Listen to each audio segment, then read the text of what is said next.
अगर तुम जेईई या किसी भी कॉम्पिटिटिव एग्जाम के लिए ऑनलाइन पढ़ते हो तो ये वीडियो तुम्हारे लिए बहुत इफेक्टिव होने वाली है, बिकॉज इसमें एक बहुत ही स्मार्ट स्ट्रेटजी मैं तुम्हारे लिए लेके आया हूँ कि कैसे ऑनलाइन लेक्चर से इतना मैक्सिमम आउटपुट निकाला जाए कि जो बच्चे लाखों की फीस देके ऑफलाइन कोचिंग में पढ़ रहे हैं तुम उनको भी बीट कर पाओ। Yes, this is possible. आज के टाइम पे टेक्नोलॉजी ने ये पॉसिबल किया है कि तुम्हारे को बहुत बढ़िया गाइडेंस एंड लेक्चर्स एंड पढ़ाई मिल रही है बहुत सस्ते में तुम्हारे खुद के फोन में। बट कुछ इसमें ड्रॉबैक्स हैं, कुछ सीरियसनेस की प्रॉब्लम्स हैं जिसके वजह से ऑफलाइन स्टूडेंट्स आज भी तुम्हें बीट करते हैं। इसलिए top 100 AIR, top AIR 1, AIR 2, AIR 3, 4 ये जनरली किसी ना किसी ऑफलाइन इंस्टीट्यूट से ही पढ़े होते हैं। लेकिन तरीका है 100,000 के अंदर AIR लेके आने का ऑनलाइन कोचिंग से प्योरली पढ़ के तुम्हारे घर में 5-6 हज़ार रुपए में पॉसिबल है। मैंने खुद एक बच्चे से बात की जो रिसेंटली IIT दिल्ली जा रहा है, तब मुझे इस बात का रियलाइजेशन हुआ।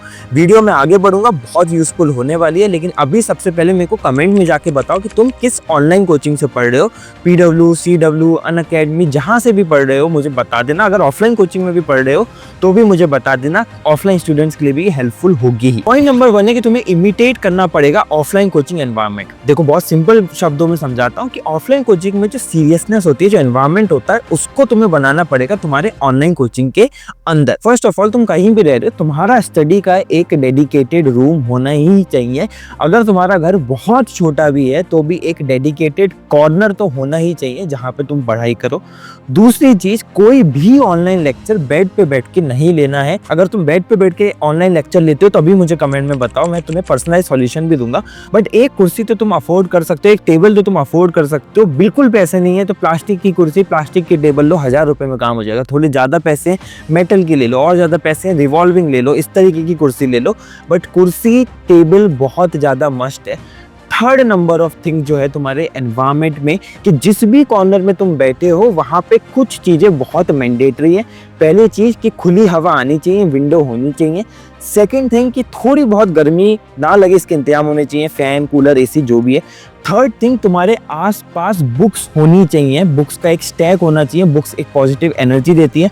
फोर्थ थिंग, तुम्हारे आसपास कुछ कोट्स लगे होने चाहिए या फिर कुछ मोटिवेटिंग एलिमेंट्स लगे होने चाहिए। वो कोट्स अराउंड सक्सेस हो सकते हैं, कोट्स अराउंड एजुकेशन हो सकते हैं, या फिर फोटोज हो सकती हैं पॉपुलर IITs की, या फिर कुछ पॉपुलर IITs की फोटो हो सकती है। ये लिटरली एक वाइब बनाती हैं। एंड सेकंड, जो फ्रेगनेंस होनी चाहिए रूम में, और एज सच तुम फ्रेगनेंस नहीं करोगे, बट रूम की ऐसी सफाई हो, पोछा झाड़ू लगे कि वो रूम में बदबू नहीं आनी चाहिए। अगर इतना कर ले तो मेरा दावा है कि तुम आज जो ऑनलाइन लेक्चर्स में जो तुम्हारे अंदर बोरियत आती है, जो प्रोडक्टिविटी की प्रॉब्लम होती है, वो सब चली जाएगी और 10x मोर इफेक्टिव हो जाएंगे ऑनलाइन लेक्चर्स में पढ़ना।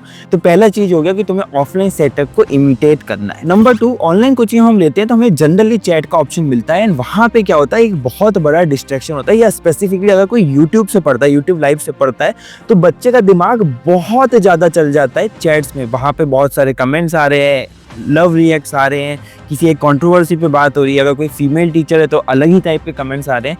सबसे पहले तुम्हें कमेंट सेक्शन कभी ओपन नहीं करना है। देखो, वो ऑफलाइन टीचर तो है नहीं, तुम्हारे डाउट को एड्रेस करने की प्रोबेबिलिटी बहुत कम ही है, राइट, जितने सारे बच्चे पढ़ रहे होते हैं। तो ऐसा कुछ फायदा उसका होने नहीं वाला है।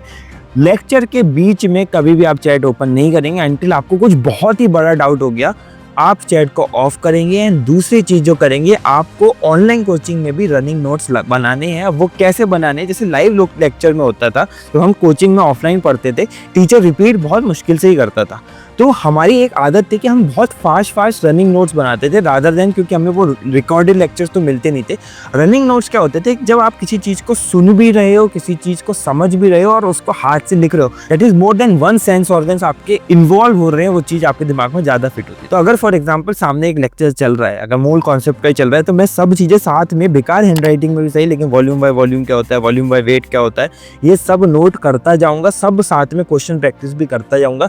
ये रनिंग नोट्स, जिसको हम मास्टर नोट्स बोलते हैं, ये आगे बहुत ज्यादा काम आएंगे रिवीजन में। Third point, say no to recorded lectures 99% of the time. मतलब 99% ऑफ टाइम आप हमेशा लाइव क्लासेस में ही पढ़ेंगे, वहीं रनिंग नोट्स बनाएंगे, और ये माइंड में अपने नहीं रखेंगे कि मेरे पास इसकी रिकॉर्डिंग भी आएगी। ये जो बच्चों में मैंने जनरली बात की ऑनलाइन एजुकेशन के बच्चों में, कि उनके अंदर एक प्रॉब्लम होती है, उनके अंदर एक सोच होती है कि यार मैं अगर रिकॉर्डेड मुझे मिल रहा है कोर्स, जहाँ पे मैं अपने अकॉर्डिंग स्पीड बढ़ा लगा सकता हूँ, पॉज कर सकता हूँ, तो मैं लाइव लेक्चर के बाद एक बार इसको रिकॉर्डेड भी देख लूँगा और वो एक लेक्चर जो तुम्हारा 3 घंटे का था वो 6 घंटे का हो जाता है, क्योंकि तुम पहले उसका लाइव देखते हो फिर उसका तुम रिकॉर्डेड वर्जन देखते हो। You have to say no to the recorded lecture. Recorded lecture हम तभी देखेंगे जब हमारी रनिंग नोट्स को हम रिवाइज कर रहे हैं एंड तब हमें समझ में आया कि यार मुझे को इस पॉइंट पे तो कुछ दिक्कत आई थी, तो मैं वो रिकॉर्डेड लेक्चर देखूंगा या फिर मैं वो यूट्यूब पे जाके उस कॉन्सेप्ट को पढ़ूंगा।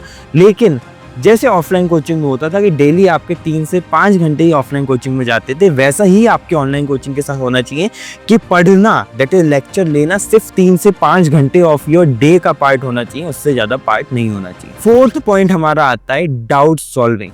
देखो ऑफलाइन कोचिंग का एक एडवांटेज है कि डाउट सॉल्विंग वहाँ पे हो जाती थी। जैसे मैं क्या करता था कि जब मेरा कोई चैप्टर कवर होता था फिजिक्स का, तो मैं DC पांडे की बुक लगाता था एंड सिंगेज की बुक लगाता था। वो दोनों बुक लगाने के बाद जितने भी 8-10 क्वेश्चन में मुझे डाउट होता था, मेरा टीचर से एक फिक्स क्लास मैंने दोपहर में 3 बजे का ले रखा था। वहां जाके मैं टीचर से सारे डाउट्स क्लियर कर लेता था और मेरा फिजिक्स बहुत स्ट्रांग हुआ था। अब तुम्हारे साथ ये नहीं होगा। अब इसके डाउट सॉल्विंग के मैं तुम्हें तरीके बताता हूँ। First of all, most of the popular books के क्वेश्चंस के सॉल्यूशन यूट्यूब पे जनरली अवेलेबल है या फिर इंटरनेट पे अवेलेबल है, तो तुम्हारी डाउट सॉल्विंग उन सॉल्यूशन से हो सकती है। इसके अलावा बहुत सारे डाउट सॉल्विंग के एप्लीकेशंस आ गए हैं जहाँ पे कुछ टीचर्स या फिर IITians जो मतलब फर्स्ट सेकंड ईयर के, वो तुम्हारी डाउट सॉल्विंग कर लेते हैं वीडियो कॉल में। उस पे एनरोल जरूर कर लेना। डाउट सॉल्विंग JEE में आती है। अगर तुम्हें IITian बनना है तो तुम 100 आउट ऑफ 100 क्वेश्चंस नहीं सॉल्व कर पाओगे, तो डाउट सॉल्विंग का इंतजाम भी तुम्हें साथ में करना ही पड़ेगा। तुम्हारी खुद की कोचिंग दे रही है तो सही है, कोई छोटी मोटा टीचर या ऑफलाइन कोचिंग लगानी है तो वो लगा लो, कोई डाउट सॉल्विंग की एप्लीकेशन लेनी है तो वो कर लो। एंड फिफ्थ नंबर जो सबसे बड़ा पॉइंट है दैट इज सेल्फ डिसिप्लिन। अगर तुम ऑनलाइन कोचिंग में पढ़ रहे हो, पूरा अपने घर पे बैठ के पढ़ रहे हो, तो सेल्फ डिसिप्लिन की इंपॉर्टेंस सबसे ज़्यादा है। अब ये मैं बोलने से तो तुम्हारे अंदर आएगा नहीं, सेल्फ डिसिप्लिन के तुम्हारे ऊपर रीइंफोर्स कराना पड़ेगा। इसके 2-3 छोटे छोटे तरीके हैं। सबसे पहला तरीका है रिवॉर्ड बेस्ड टाइम टेबल। तुम एक टाइम टेबल बनाओ जिसमें तुम्हारे self study online lectures integrated हो और खुद को रिवॉर्ड करो जब जब तुम उस टाइम टेबल को फॉलो करो। रिवॉर्ड हो सकता है तुम तुम्हारा फेवरेट फूड खा सकते हो, कोई मूवी वॉच कर सकते हो, कोई गेम खेल सकते हो, कोई आउटिंग पे जा सकते हो। ऐसे जब तुम खुद को रिवॉर्ड करते जाओगे वो रीइंफोर्स हो जाएगा, वो रूटीन फॉलो करना, वो सेल्फ डिसिप्लिन तुम्हारे अंदर आ जाएगा। दूसरा चीज है कि तुम अगर तुम्हारे पास कोई अच्छे पीयर्स हैं, दोस्त हैं, उनकी मदद ले सकते हो। 2 लोग मिलके साथ में एक टाइम टेबल बनाओ। मैं कहूँगा कि साथ में रह के मत पढ़ो, टाइम टेबल साथ में बनाओ और डे एंड पे एक दूसरे से बात करके पूछो कि तुम्हारा कितना टाइम टेबल हुआ, तुम्हारा कितना हुआ, आज तुमसे क्या छूटा, आज तुमसे क्या छूटा। तीसरा जो तरीका है कि अगर तुम्हारे घर में कोई बड़े भाई बहन हैं, पेरेंट्स हैं जिनसे तुम्हारी ज़्यादा बॉन्डिंग है, जनरली हम में से बहुत लोग होते हैं जिनसे पेरेंट्स से बहुत ज़्यादा बॉन्डिंग नहीं होती, अगर ऐसा है तो उनको बताओ कि मेरा टाइम टेबल है, ये मेरा रूटीन है, आप मेरे से डेली इसके अपडेट लो और इसको चेक भी करो कि अगर मैंने मेरे रूटीन में 3 से 4 बजे डाल रखा है कि मुझे पढ़ाई करनी है, अगर मैं उस समय खाली बैठा हूँ तो आप मेरे को चेक करो इस चीज़ पर और मुझे बोलो कि ये तो तुम्हारा पढ़ने का स्लॉट था। इतना करके तुम्हारा रूटीन सेट हो जाएगा।